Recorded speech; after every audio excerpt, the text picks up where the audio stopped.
She said I wasn't the right fit for her own wedding. All right, then. They called me an embarrassment, so I decided to redefine the word.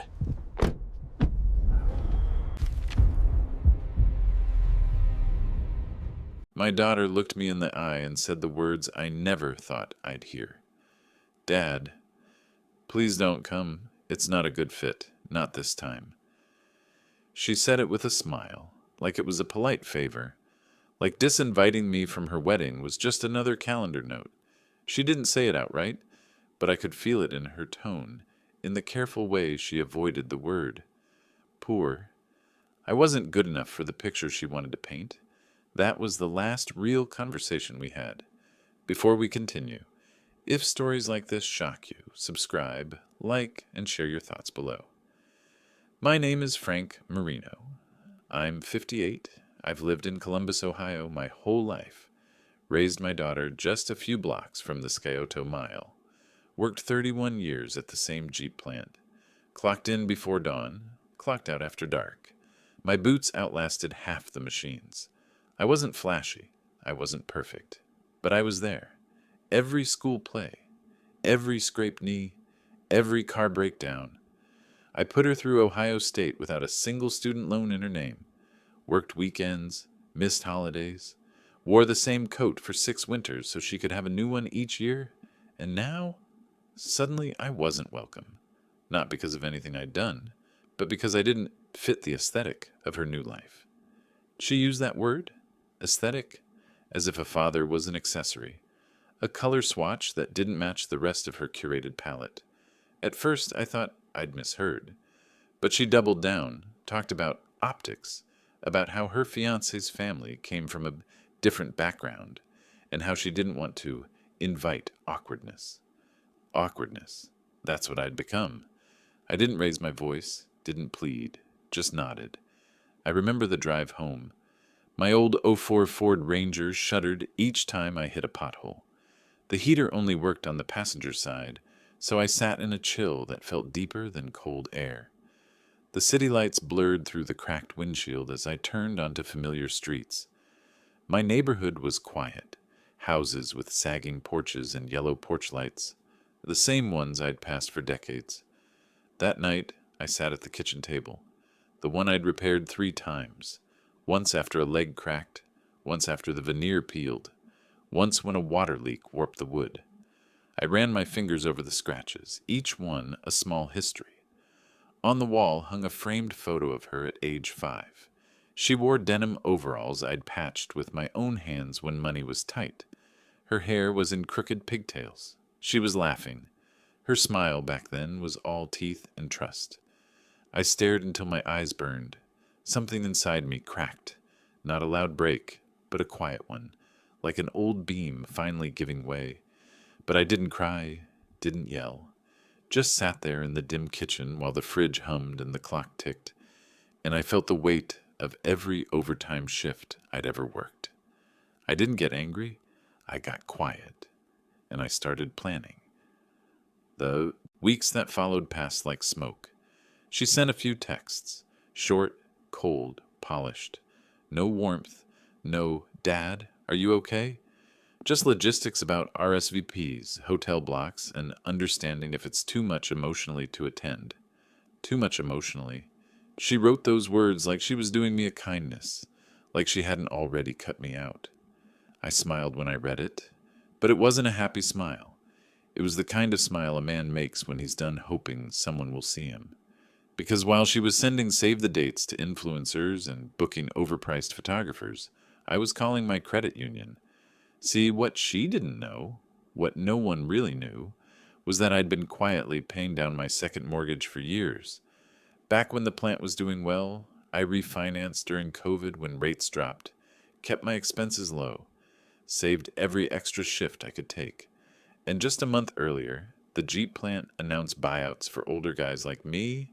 I signed the papers without telling a soul, took the retirement package, the savings, the little investments I'd chipped away at. When I added it up, it wasn't mansion money, but it was solid. Solid enough to do one last thing on my own terms. I didn't touch the cash. Not yet. I waited. I watched her life play out on Instagram. Champagne tastings, custom invitations, dress fittings with captions like manifesting elegance and born to be loved in luxury. She'd turned my sacrifices into the foundation for her rebrand, and still, not one mention of her father. I wasn't going to crash her wedding. No. Too easy. Too loud. Too much drama for the guests to gossip over. I wanted something cleaner, something she couldn't Photoshop out of the picture. 2 weeks before the wedding, I walked into the Lincoln dealership in Dublin, just north of the city. It was a cold morning, frost on the sidewalks. I wore my usual boots, denim jacket, flannel. No suit, no briefcase. Just a plain folder tucked under my arm, stuffed with withdrawal slips and a cashier's check. The showroom smelled like new leather and fresh coffee. A salesman in a tailored suit glanced at me, smiled politely, and steered me toward the used section with rehearsed charm. "Looking for something affordable?" he asked. I didn't answer. I just laid the folder on his desk. The top slip slid out, a check with more zeros than he expected. He blinked. His smile cracked. "Sir, this is full," he stammered. I nodded once. No need for words. Something shifted in the room. The other salespeople glanced over. Someone fetched coffee for me without asking. Suddenly, I wasn't just a tired plant worker in old boots. I was a man ready to buy top trim with cash. That afternoon, I drove home in a midnight black Lincoln Navigator. Black Label edition, pearl leather seats, every bell and whistle. Even the sound of the door closing was solid. Quiet but heavy, like respect. Before I parked, I ran my hand across the steering wheel. Real leather. Smooth. For a moment I felt, not rich exactly, but seen. Validated. The custom license plate I'd ordered weeks ago was ready. Paid in full. I tucked the car into my garage like a secret and threw an old tarp over it. Didn't drive it once until the big day. My Ranger carried me to the grocery store and back, same as always. I wanted no one to know.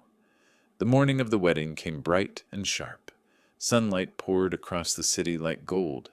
I woke early, shaved slow, put on my best jacket, the one I'd worn to her college graduation, checked the mirror twice, then locked the door behind me. When I pulled the tarp off the Navigator, the black paint caught the light like still water. I opened the door and the new car scent hit me. Rich, warm, clean. I sat there for a second, hands on the wheel, breathing steady. No anger, no sadness, just quiet resolve. The drive downtown felt like a small movie of its own. Every red light reflected off the hood. People turned to look as I rolled past the old neighborhoods, the familiar corners where I'd once walked her to school. The city felt both the same and utterly new. I reached the venue, a glass-walled banquet hall she'd shown off online. Expensive, modern, the kind of place where champagne never stops flowing. I parked across the street, angled just right, so the license plate gleamed when the sun shifted. Guests poured in, men in tailored suits, women in silk dresses. Laughter floated across the pavement. Someone popped a champagne cork, the sound crisp in the cold air. Then the doors opened, and there she was, my daughter. White dress trailing behind her like smoke, veil soft as lace mist. Her arm looped through her groom's. She looked every bit the fairy tale bride she'd dreamed of becoming, until her eyes found me. For a split second her face froze, confusion, then recognition, then something else. Panic, maybe shame. I stepped out slowly, closed the door with a muted thud, stood beside the Navigator without a word. The sun caught my license plate. Paid in full. A murmur rippled through the crowd. Bridesmaids whispered behind manicured hands. The groom's parents squinted. The photographer raised a camera, then hesitated. Her perfect aesthetic cracked, right there on the pavement. She let go of her groom's arm and walked toward me, alone. "Dad?" Her voice wavered. "Is that—" "It's mine. You bought a Lincoln?" "Paid in full," I said, calm as stone. "No loans. Got the papers right here if you need proof. She blinked, caught between disbelief and the dawning realization that the man she'd dismissed wasn't small, wasn't weak, wasn't an embarrassment. I could almost see the narrative she'd built collapsing in real time, that her dad was too modest, too plain, too wrong for her new life, that he'd fade quietly into the background. I reached into the glove box, pulled out the thick dealership receipt, and handed it to her. My hand was steady, hers wasn't. She looked at the paper, then back at me, eyes glassy but not with joy. I didn't say another word, just turned, stepped back into the navigator and pulled away, slow enough that every pair of eyes followed, slow enough for the weight of the moment to settle.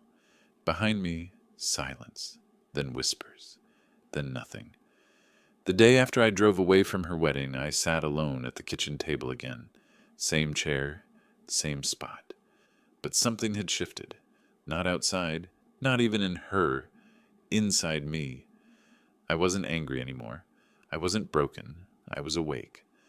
But let's go back, because the real betrayal didn't start with that wedding invite that never came. That was just the final cut.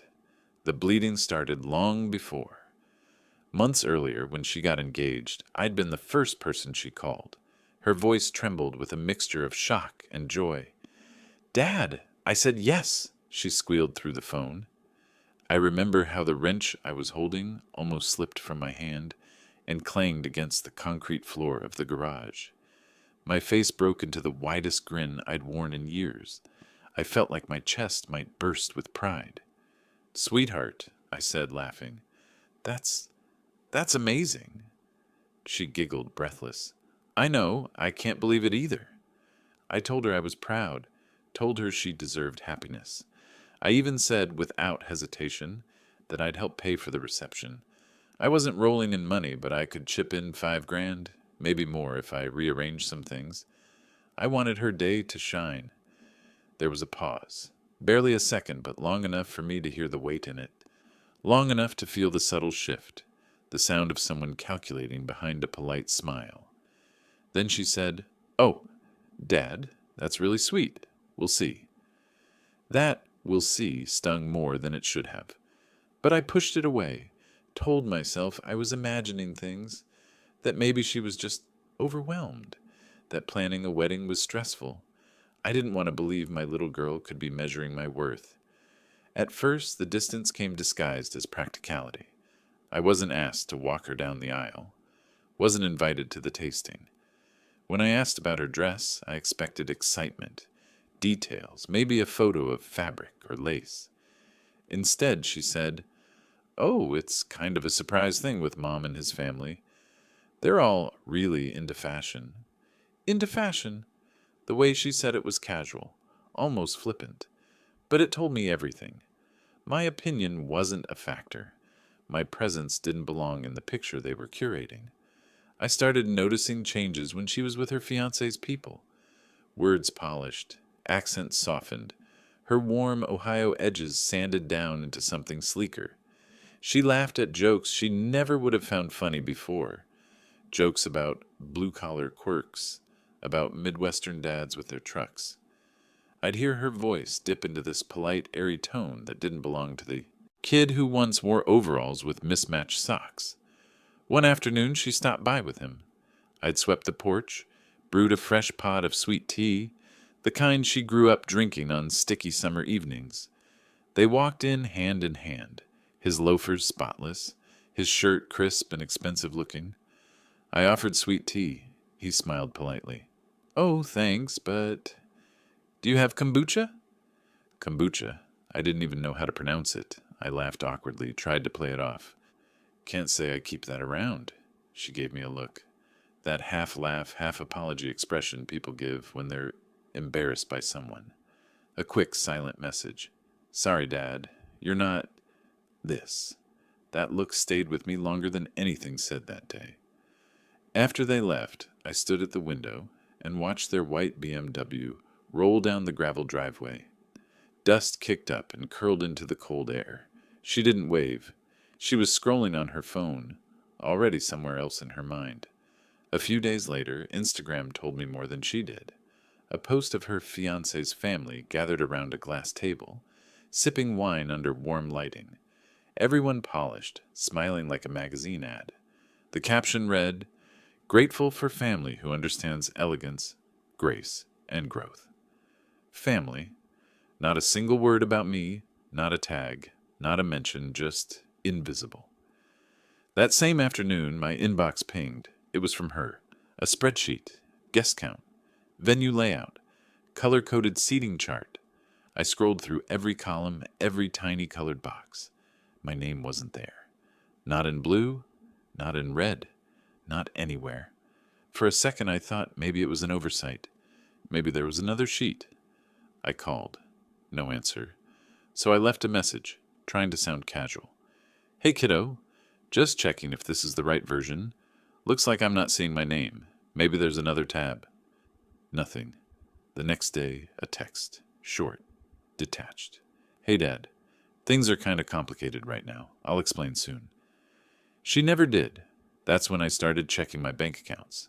Not because I'd planned to spend, but because I needed to remind myself of facts, of what I'd done for her.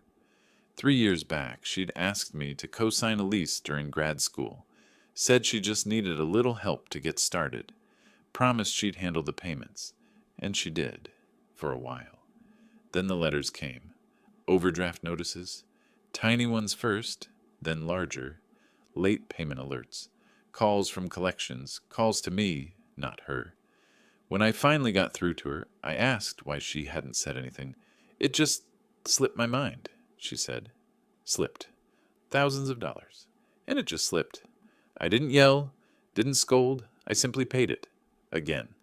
Covered the balance to protect her credit. Because that's what a father does. She never even said thank you. That same winter, my water heater gave out. It cost $200 to replace. She didn't know that, of course. She was busy posting stories from wine tastings, engagement photo shoots, bridal showers. I wasn't angry about the heater. It just reminded me how little she saw of my life anymore. But I still watched every story, every post, not to punish myself, not to feel jealous. I watched to stay awake, to remember what I was up against, the world she'd chosen over me. Sometimes it hurt enough that I'd shut my phone and just sit in the dark kitchen for a while, the hum of the fridge, the quiet, my own breathing. One night, I ran to the supermarket for eggs and instant coffee. I wore my old brown jacket, the one with a stitched elbow patch from when I tore it on the garage door. I was standing by the dairy cooler when they walked in. Her and him, laughing. Effortless. She looked lit up, glowing with a life that seemed untouched by the man stocking up on cheap butter. Then she spotted me. Our eyes met. For a heartbeat, something flickered in her expression. Surprise? Guilt? It vanished so fast I couldn't tell. She forced a tight smile, small and brittle, turned to him, whispered something. They turned and left, just like that. No hello, no wave. They didn't even check out. That's when it sank in deep. This wasn't about elegance or growth. It was shame. She was ashamed of me. After that, I stopped reaching out, not from anger, from clarity. Sometimes silence isn't surrender, it's acceptance. I also started keeping records, quietly, methodically. I pulled out old file boxes, receipts, tuition slips, pediatric bills, little yellow carbon copies from the used Toyota Corolla I bought her when she was 16. I built my own spreadsheet, every dime I could track. By the end, the total sat on the screen, cold and undeniable. 422 hours. That's what I had poured into her life beyond food and shelter, just the extras, just the gifts she once called special treats. I didn't plan to send it to her. It wasn't a weapon, it was proof. For me, a reminder that I wasn't crazy, that I hadn't been a bad father, that the world she now thrived in stood on my shoulders. The week of the wedding, I swung by her mother's house. My ex and I ended long ago, but civilly. We'd built separate lives without bitterness. She answered the door with a glass of white wine in hand. dressed sharp but casual. She looked surprised. "Oh," she said, "didn't expect you." I smiled lightly. "Just dropping something off. Wanted to wish our daughter well." She sighed, leaned against the doorframe. "She's nervous," she said. "Wants everything perfect." I nodded. "Yeah, I figured." Then she added, almost cautiously, "She said you might do something dramatic." I raised an eyebrow. "Like what?" "I don't know. Show up. Cause a scene." I let the words hang there for a moment. I realized then that somewhere along the line, I'd been painted as the problem. The bitter, broke old man who couldn't let go. The potential embarrassment. I didn't argue. Didn't defend myself. Just handed over an envelope. Inside was the car title for the Navigator. Proof that I had built something solid, on my own terms. "If she asks," I said simply, "give her this." Her mother opened her mouth to ask, but I was already turning back to my truck. I wasn't angry. Not anymore. I was patient. And patience. Patience is what makes a reckoning last. The closer the wedding got, the more the mask slipped. It started with a phone call from an old neighbor. "Frank," he said carefully, voice low like he wasn't sure if he should even tell me. "You okay?" I told him I was fine. My tone probably sounded stronger than I felt. He hesitated, then sighed. "Look, I was at the bridal shop downtown the other day, just picking something up for my wife, and I overheard your girl talking. Said something about hoping you don't show up in that rusty truck. Said it would, mess up the photos. Embarrassing, she called it." For a second I couldn't answer. The words didn't cut like a knife. They pressed like a slow weight on my chest. Not because of the insult itself, but because of how casually it had been delivered. Like my entire life, decades of work and sacrifice had boiled down to a bad backdrop for her curated story. I cleared my throat. "Thanks for telling me," I said quietly. Then I hung up. Sat in the dark living room, lights off, just listening to the hum of the refrigerator. The walls held the memories of 1,000 mornings and nights. Her crayon drawings still faintly stained the old paneling near the hallway. It was the first time I realized this wasn't about taste or image. This was about a lie she was protecting. The polished myth that she had built herself from nothing. And I, the man who had spent decades lifting her, was inconvenient proof. A few days later, a message buzzed my phone. It was from one of her cousins. Just a screenshot. No greeting, no commentary. It was a group chat. Bridesmaids and close friends. At the top, my daughter's words. "Dad's nice, but, he doesn't understand this world. We're trying to keep the vibe classy and modern. Mom's handling the family invites." I stared at the screen until the letters blurred. Classy and modern. 30 years on a factory floor. 2 decades of double shifts. A house held together with calloused hands. Now I was reduced to a branding problem. I didn't respond.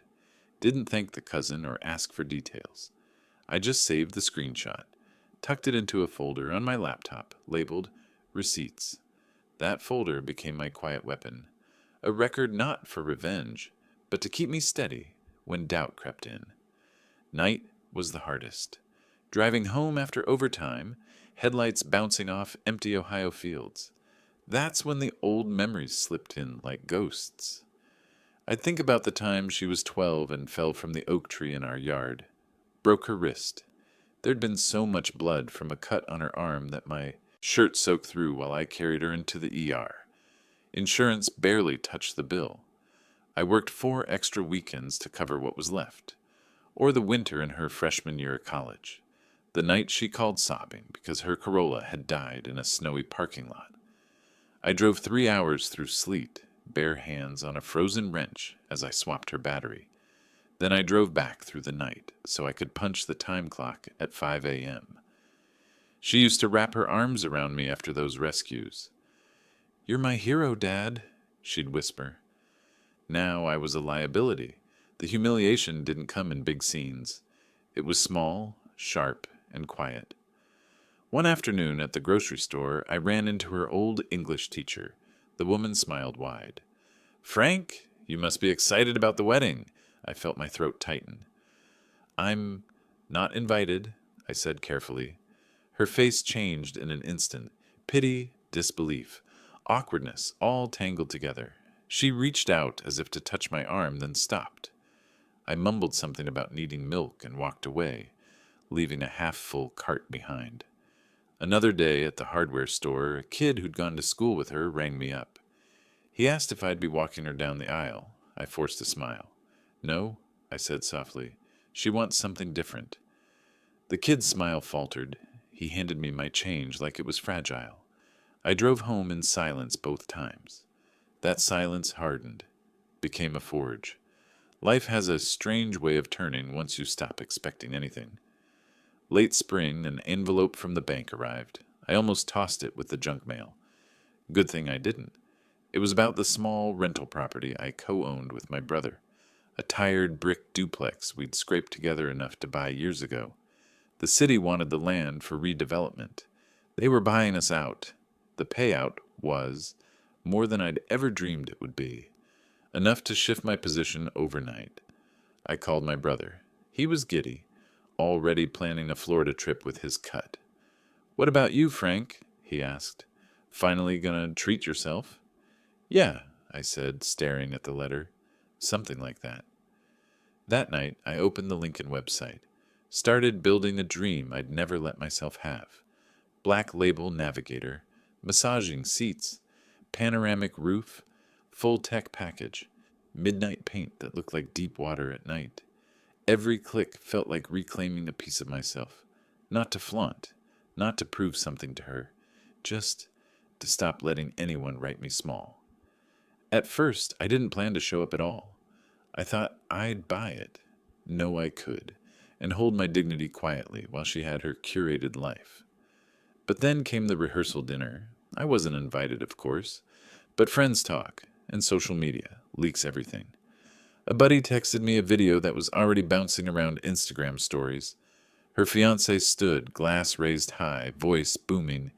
"Here's to marrying onto elegance, and to new families who get it."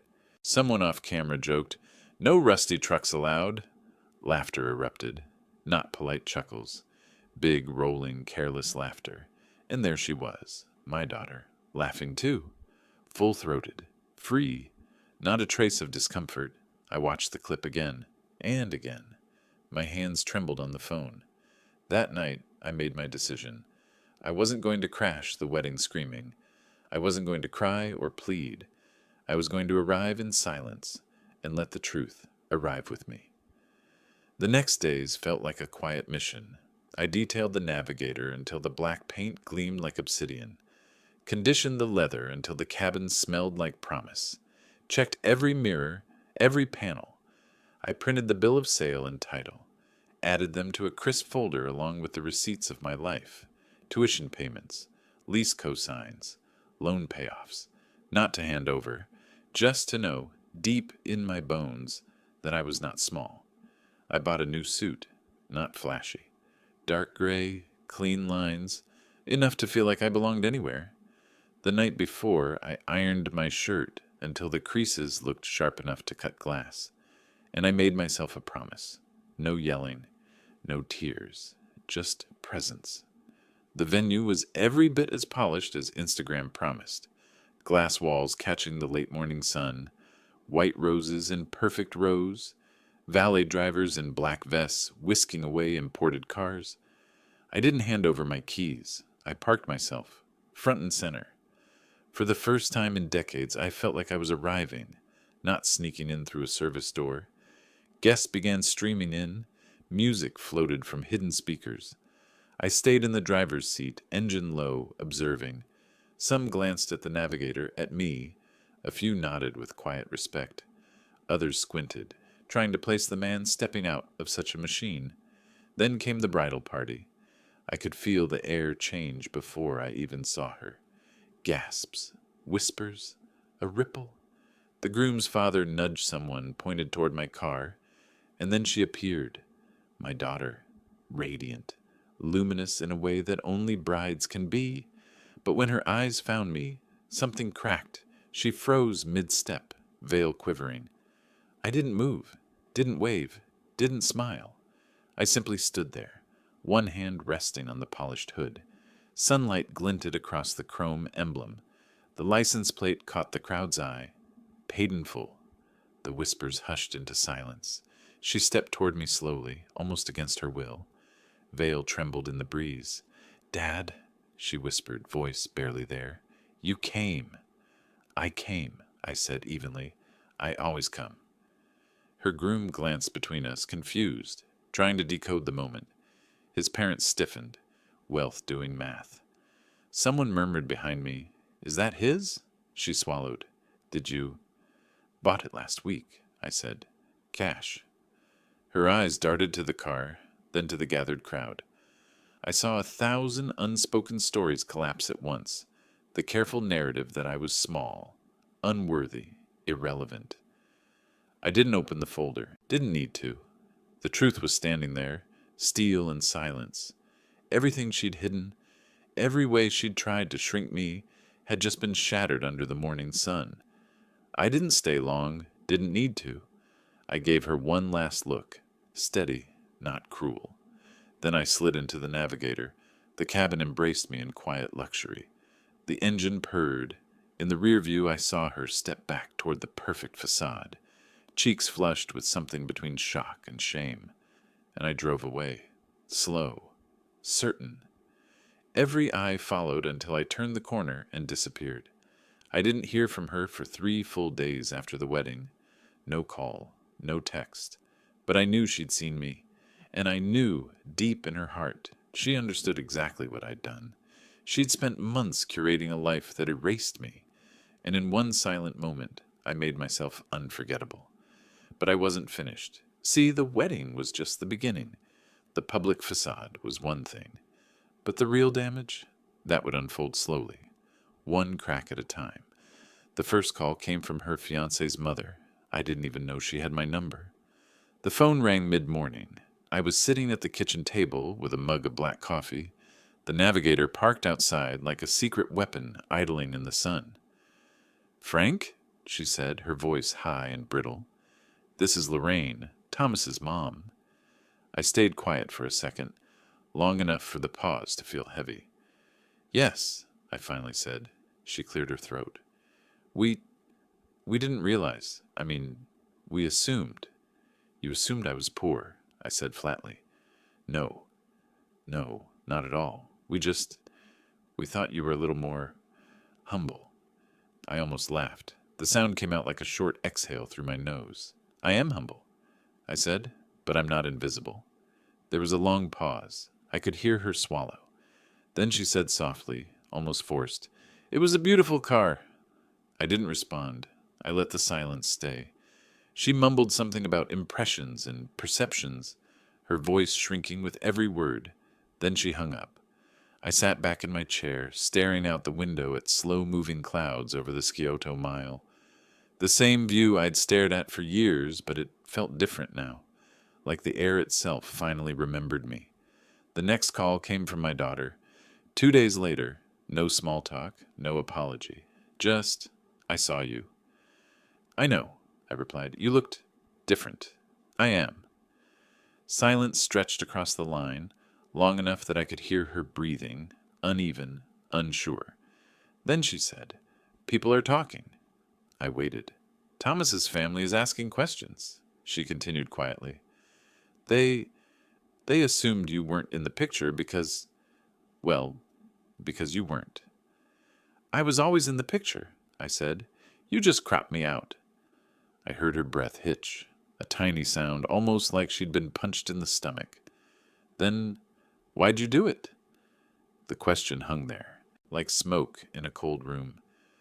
"I didn't do it to you," I said, voice steady. "I did it for me." I could almost hear her trying to form words and failing. Then the line went quiet. That night I pulled out the folder again, the one with all the receipts, all the proof. I didn't flip through it to plan my next move. I flipped through it to remind myself. The sacrifices were real. The payments were made. The years of skipped meals, late shifts, sleepless nights. They had weight. They weren't invisible. And now neither was I. Later that week, I drove the Navigator into town, not to show off, not to parade, just errands, grocery store, post office, bank. But people noticed. Small town memory is long, and word travels faster than any wedding invitation. At the gas station, a clerk I'd known since she was a kid leaned out of the booth. Braces gone now, but I still remembered them. She smiled wide. "That's yours?" I nodded. She grinned. "Your daughter must be proud." I didn't answer, just tapped the gas and rolled away slow. The fallout began like a drip in a quiet house. Whispers first, then stories passed secondhand. One of her bridesmaids told a mutual friend that the groom's family had reassessed things. Apparently they'd assumed I was a deadbeat, that my daughter had overcome a rough background. But now they knew better, because the truth was leaking out. She hadn't overcome me. She'd stood on me, and now that truth was seeping through the cracks in the perfect image. 2 weeks later, a certified letter arrived. Inside, an embossed invitation to a post-wedding family dinner. The handwriting on the envelope was hers. No apology, no message, just the date, time, and location. I didn't RSVP, but I went, not for her, for me. The dinner was at a country club, the kind of place with manicured hedges and valets who glance at your car before deciding how to treat you. I pulled up and parked the Navigator right at the front entrance. Didn't hand the keys to anyone. Didn't want to. The car's black paint caught the last of the evening sun, gleaming like polished stone. People arriving behind me slowed, eyes tracking the plate. Paid in full. I walked in slow, shoulders square, nodding to the hostess who tried to mask her curiosity. She led me to the private dining room. Every head turned when I stepped through the doorway. Her new in-laws, friends, cousins, and my daughter, standing at the far end of a long white linen table. "Dad," she said, voice tight. I nodded once. "Hello?" Her smile flickered, too quick, too forced. "I'm glad you came." I pulled out the empty chair they'd clearly saved for me and sat down without a word. The meal moved in uneasy waves, forks clinking on china, stilted small talk, laughter that never quite found its footing. At one point, Thomas, the groom, raised his glass, trying to break the tension. "To new beginnings," he said brightly, then turning toward me with a rehearsed smile. "And to surprises." I met his eyes. "Surprises fade," I said calmly. "Receipts don't." The room fell silent. You could hear the silverware settle. Then I reached down, lifted the folder from beside my chair, and slid it across the table to my daughter. She hesitated, hands trembling slightly as she opened it. Inside, proof of every tuition check, photos of her first car, the lease agreement, credit card payoff notices, and, sitting on top like a quiet verdict, the paid-in-full title to the Lincoln. No speech, no anger, just facts. She didn't speak, didn't move. Her groom's parents leaned in, scanning the pages. I watched the confusion on their faces shift to discomfort. Then something deeper. Shame. I stood. "I'm not here for approval," I said, voice even. "I'm here to correct the narrative." Then I turned and walked out. Outside, the sun was dipping below the trees. Golden hour spilled across the parking lot, bathing the Navigator in honeyed light. Its chrome trim gleamed like a quiet exclamation point. I slid behind the wheel. The cabin smelled like clean leather and cool air. For the first time in a long time, I felt whole. As I pulled away, I glanced through the wide glass windows of the dining room. My daughter was still seated, folder open, staring down at the weight of truth spread before her. I didn't look back again, didn't need to. The damage was done, not by yelling, not by revenge, but by facts. The next morning, my phone buzzed. A single text. "Alyssa, I'm sorry." No punctuation, no flourish. But it was the first honest sentence she'd sent me in over a year. I didn't hear from Alyssa for almost 2 months after the certified folder landed in her lap. Not a word. Not a text. Not a birthday call. The silence was different this time. Not dismissive, not cruel, just quiet. She was sitting with it, with all of it. I pictured her at night, maybe when Thomas was asleep, opening the folder again, running her fingertips across the tuition receipts, pausing over the maintenance log from her old Corolla, seeing the co-signed lease with my name and hers side by side, realizing every step she'd taken toward that polished new life had been laid on a foundation she didn't build alone. But I didn't expect her to call. I wasn't waiting for forgiveness. I'd already given that to myself. The Navigator sat in the driveway most days, hood catching the sunlight like quiet armor. I didn't flaunt it, didn't take it to barbecues or church or anywhere to make a point. It wasn't a trophy. It was proof. A monument I could touch on the days when invisibility crept back in. The first few weeks after the dinner, I noticed how people looked at me differently. Not gawking, not gossiping, just reconsidering. Men who used to nod politely now stopped to ask how I was doing. Younger guys at the hardware store asked what kind of engine it had. Neighbors asked about refinancing, about saving, about the long game. It was subtle but steady. My name beginning to mean something other than pity. One Saturday, I drove to a quiet park on the edge of town, a place where Alyssa and I used to go when she was little. She'd toss crumbs to ducks while I drank cheap coffee from a thermos. The bench was still there, old but solid, like me. I sat and watched the pond, listened to wind skim across the water, thought about all the mile markers behind us. Birthdays, scraped knees, first day of college. Thought about the nights I worked through Christmas so she wouldn't feel small, and how somewhere along the way I let myself believe I was small anyway. Not anymore.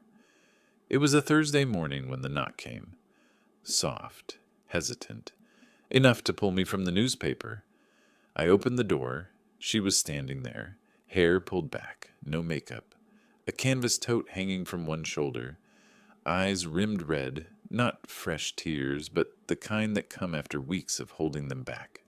"Hi, Dad." I nodded once. "Hey." She glanced past me into the hallway she used to sprint down in socks. "I wasn't sure you'd be here." "I'm always here." Something in her face crumpled at that. She drew a long breath. I was wrong. Then quieter. "I was so wrong." She stepped inside without asking. I didn't stop her. We sat at the kitchen table. Same one from her childhood. Legs still wobble if you lean too hard left. She placed her palms flat on the scarred wood. "I let them shape how I saw you," she said slowly. "They talked about style, image, money, and I started thinking you were less." I stayed quiet. I told myself it wasn't personal, that it was just about the vibe, the event, and look of it all. But that was a lie. Her eyes found mine. "You were never less. I just made you less in my head, because it made me feel more." I nodded. "That's an old trick," I said gently. "One I know too well." She swallowed hard. "I told Thomas I needed space. Time to think. We're not in a good place." I didn't jump in. Didn't offer comfort she hadn't asked for. She reached into her tote and pulled out the folder. Same one I'd left on the country club table. Now worn, corners bent, pages creased. "I read everything," she said. "Twice." I waited. I didn't know about the hospital bills, or the extra shifts, or how much you covered after college. I just assumed. She blinked fast. "You never made me feel like I owed you anything. And maybe that's why I forgot." I leaned back. "I didn't do any of it for credit." "I know." Her voice broke to a whisper. "That's what makes it worse."